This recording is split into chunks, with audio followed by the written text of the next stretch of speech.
With Debbie Antonelli, I'm Jeff Shell for the ACC Digital Network. We just saw Notre Dame keep the streak alive with a 69-53 win over Duke in the ACC title game. And Debbie, really we saw the real Irish team come out at the beginning of the second half. Yeah, Jeff, I thought that Notre Dame was way too casual in the first half. I didn't think they played the kind of defense that they needed to play, but in the second half they turned it around. They went on a 21-10 run because they were able to defensive rebound and get out on the break. We see them celebrating behind us. Year one in the ACC, they win the title. We saw, in year one for the Irish that they are a team to be reckoned with, not only in the conference, but in the country. There's no question they're on a collision course with Connecticut. Connecticut, the other undefeated team in women's college basketball, and these two teams are really good. They're at another level, and Notre Dame, having played through a tougher conference in the ACC, should give them a chance to make a really strong run again to the Final Four. And I think what we saw tonight from the Irish is having two of the best players in the country on the floor, Kaylee McBride and Jewel Lloyd. And this is 3 games over Duke, and they combined to average 51 points in the championship game. I mean, that's the kind of all-American effort that you need to have to be able to come in this environment and win.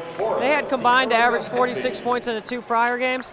They really turned it on at a championship level, and that's part of the reason why Notre Dame is so good. Those 2 kids are both All-Americans. Let's give credit to Duke for even getting here, for having the season they've had. You lose 2 fantastic guards, and to still get to this point shows how strong that team is, both how talented they are and how mentally strong they've been. That's the thing. You're exactly right. They have 7 All-Americans on that roster that are not hurt, and so they're still a very talented team, but I thought they did a terrific job of putting themselves in a position to win.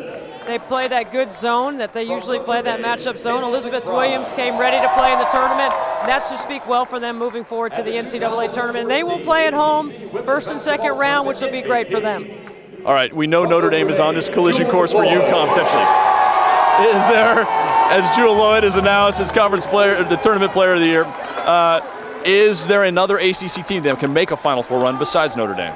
Well, I think if you look at the ACC, you got to look at Duke and Maryland. I think you got to think that possibly they can. And then if North Carolina gets the right seed, they certainly have an opportunity to make a run because they're so talented, even though they're very young.